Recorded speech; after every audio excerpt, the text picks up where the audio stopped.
Pinoy Showbiz Chika, balitang kontrobersya. Pinoy Showbiz Chika, dito ang chika.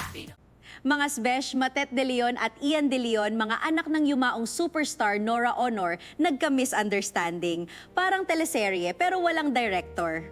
Dito sa labas, ramdam ko ang tensyon kahit umuulan ng like sa social media.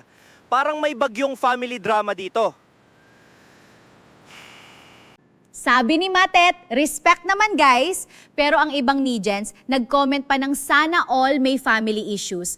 Kaloka. Si Ian, low-key pero may pa-mysterious vibe. Yung tipong tahimik ako pero may laman ng katahimikan. Ganern! Sibling rivalry na may halong love, parang classic ate guy movie. Kung may official soundtrack lang, iyak tayo lahat. Fans dito sa labas divided. May team Matet, may team Ian.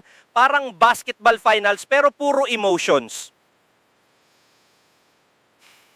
Before we proceed, if you want to have glass skin, try these products. For sure, magkakaroon ka ng glass skin talaga. The link is in the description. Pero Matet firm, respeto daw sa pamilya. Ayaw ng dagdag issue, pero hello, showbiz yan. Celebrities thrive in issues. Kung walang issues, walang career. Si Ian naman, cool lang sa labas pero alam mo yung cool pero hurt look. Yung pang poster ng drama. Gano'n ko i-describe si Ian De Leon?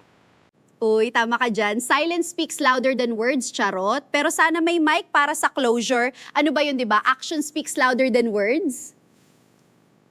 Netizens hindi pa rin makamove on. Trending pa rin kahit umuulan ng memes and hugot lines. Yung mga tao talaga feeling involved. Pero aminin mo, kahit may tampuhan, love pa rin nila pareho si Miss Nora Honor, yung mami nila. That's legacy vibes.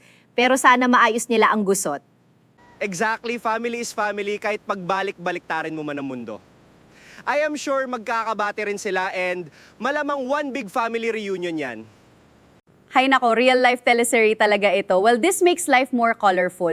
Yung mga problema natin sa buhay, nako, that keeps us alive. Ay, Pogi, pwede pa sign ng autograph. Ma'am, pwede mamaya na. Nagre-report pa kasi ako eh. Ayan o, naka-live ka. Sorry for that mga besh. Anyway, I am hoping na magkaroon sila ng closure at kalimutan na nila ang mga tampuhan nila. Praying for that. Nako partner, believe na talaga ako sa sex appeal mo. Anyway, final note, respect, love at konting chismis, yan ang tunay na showbiz family drama. Please subscribe to our channel, Pinoy Showbiz Chika. Also, please like and share our videos para maraming makapanood. Maraming salamat po.